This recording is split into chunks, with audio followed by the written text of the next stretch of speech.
and someone smiles and goes, have a great day. Yeah. Or, they put a little smiley face on your coffee cup and you go, motherfucker. Yeah. You have just switched me out of this. And it's so powerful. And I think so, it's, and a point of, before this loses my mind, I really wanted to make the point as well.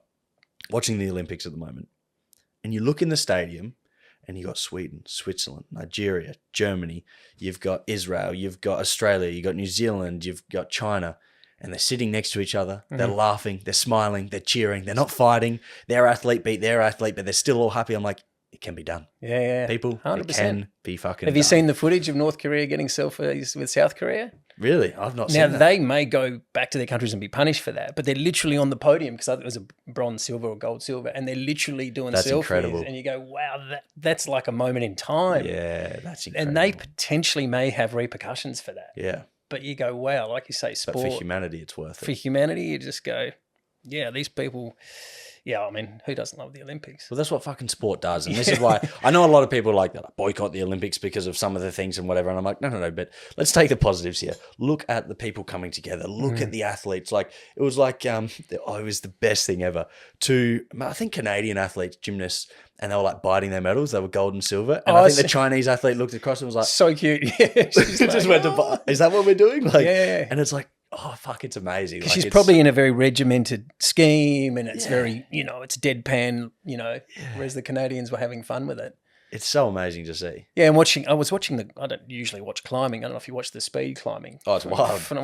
And this Indonesian lady with a hijab on, I don't know if that's the correct pronunciation, she looks so demure and small because she was, the other girls, you can see their muscles and stuff. And she lost by 0.1 of a second, and you just go, wow, how cool. Even in every culture and every way they have to present themselves, they can perform at that level, and with everyone just being there having a good time together. That's what it's all about, and that's why the Olympics is so powerful.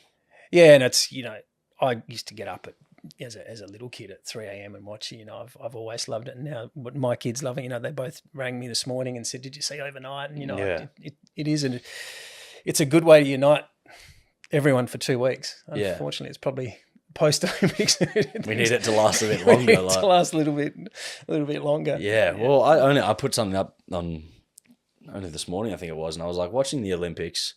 It just makes me sit here and go, I'm so proud to be an Australian. Oh yeah, so proud of my country. So blessed. So grateful to be here as well. And how cool is it that you feel? And I know some people sit out there and they're like, oh, you say we when athletes are competing? I'm like, yes, because that's the fucking flag that I would wear on my chest and I wear in my heart. So that's we. 100% it is. And I'm behind them. They feel that. So it's we. And the chart, I'm assuming you've seen the chart, the ratio versus population. We're fucking killing it. It was 0.45 medals, gold medals per million or something like that. Yeah. Number one in the world. And the Americans, if they're ever behind on golds, they list total medals. On their CNN and they do Fox whatever News, it takes to win. Whatever it does to win. It's no, gold medals is what we judge it on. Yeah. And they're like, no, total medals. But then again, we are sitting here doing the same thing. We're the best per capita. So absolutely. But you know what? At the end of the day, that probably would be the most accurate measure of how good is the country. I think it is the ultimate measure. Fuck them all. Yeah. I mean, I think we're still third on the medal tally. Yeah. And gold. I think we're fairly 5 clear now. of France now. Yeah. We're cranking. We're on. It's good. I think that's that Aussie sort of, I don't know, I kind of see us as, a lot of countries are tough, but it's we're all kind of ragtag sort of convicts at some point. And there's a toughness and a competitiveness about us. And, you've obviously we still compete in competitive sport, and there's something about Aussies, the way they compete. They sort of punch above their weight division a lot of the time. Yeah. Well, they're just, it's that hunger, that drive. I guess it works really well. We're from down under. We are the underdogs in a lot of sporting situations we come into. And so you're always on that hustle, that grind, that try and get up there, which is so cool. And we do it with a smile, generally, I think. Other countries seem to like Australians. Yeah. Well, if we lose well. Yeah, I think we do.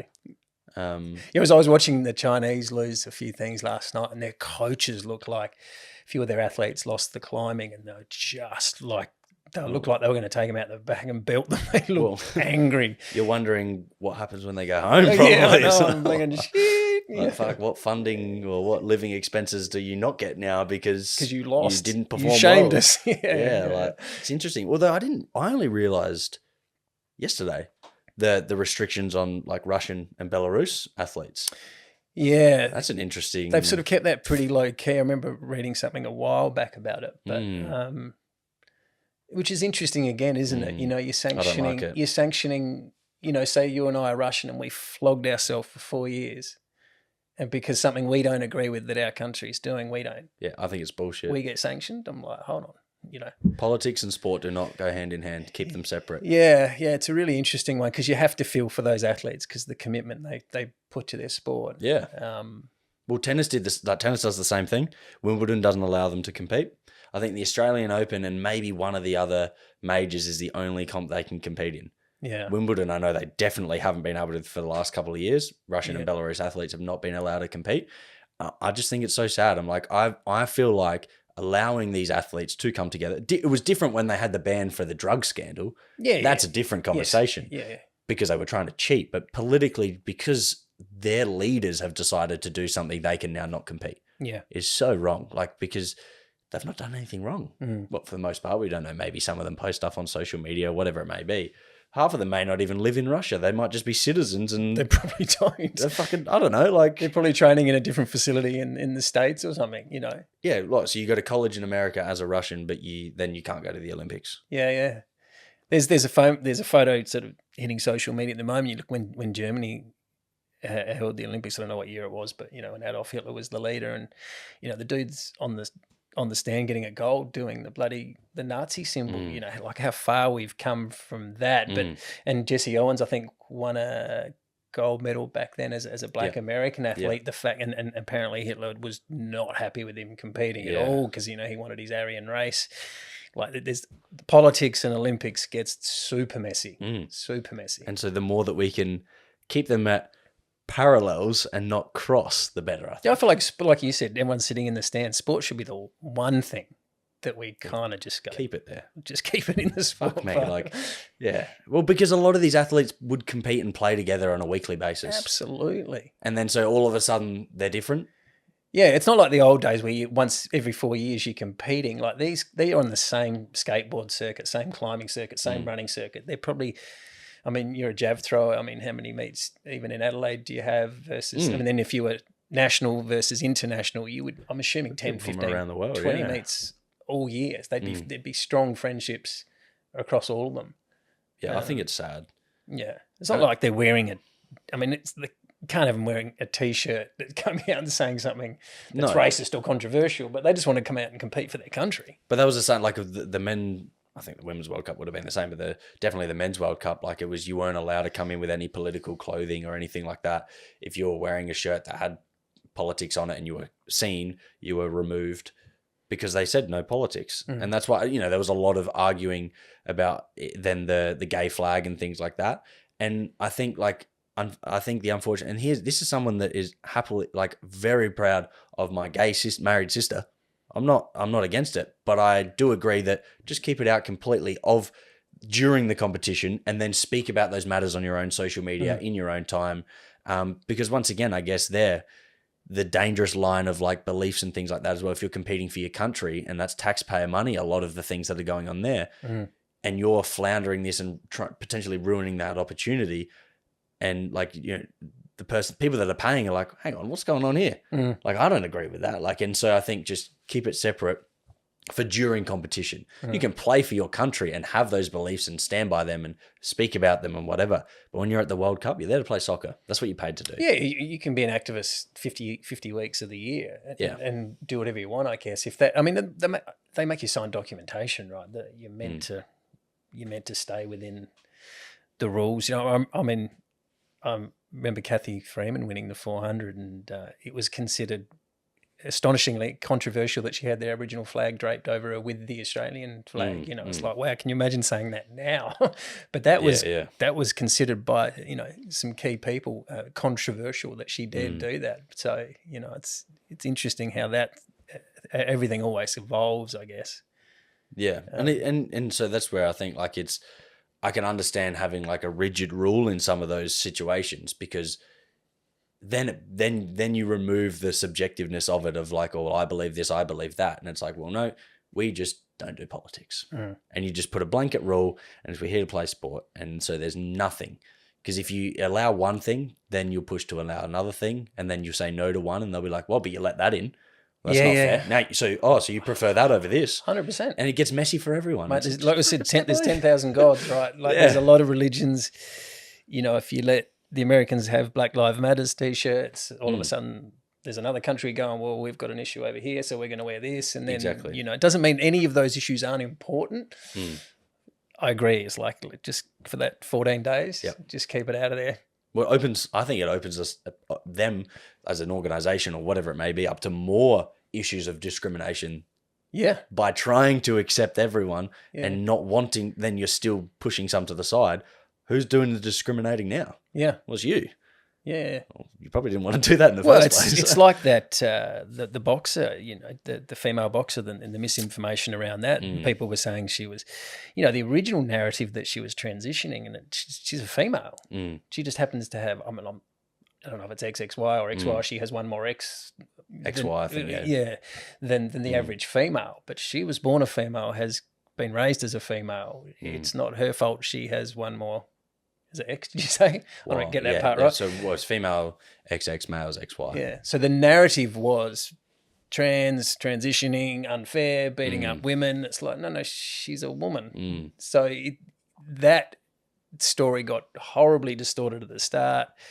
And then she gets hate and death threats and all these things. Even in that space, I just find that horrible. It's a human being that's getting death threats. I mean, for God's sakes. Well, I think really you should be pissed off with the organisation that's allowed her to compete if you have an issue with it. She's just playing within the rules that they've given her. I don't agree with her competing in there, but she's not done something wrong in the context of the rules. Yeah. So really the issue is with the IOC, I believe, that have allowed, because like you said, like, so she was born a woman. And so the way I framed this, and I've had this conversation with a client only today, and we were, you know, agreeing, but then being like, well, how do we define what the issue is here?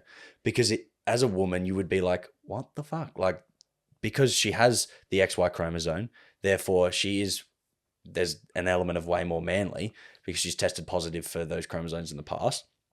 She hits harder and all these sort of things as well.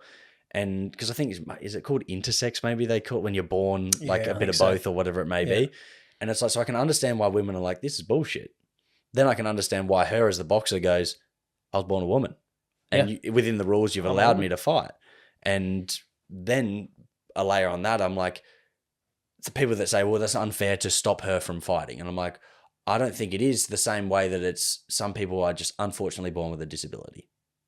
You know, like it's, if I had one leg and I was born with one leg, I wouldn't be like, well, that's bullshit that I can't compete evenly in the Olympics with the able body. Well, no, I don't. I have a missing leg. So they're not required to bump me up to make it even for me or equal. And the same here. I think it's just very unfortunate that born with an XY chromosome means you can't compete in women's sport.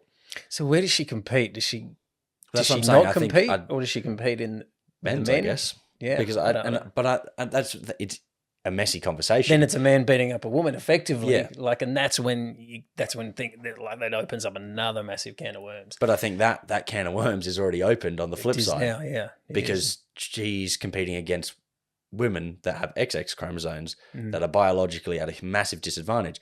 Very different to if, you know, she was just naturally born with high testosterone.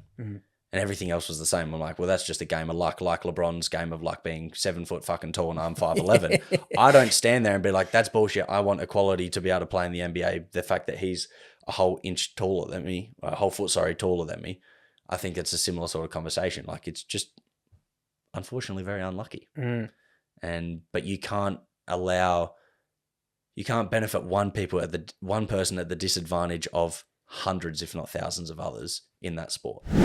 Head over to Jordan Checker Podcast to get the full exclusive experience.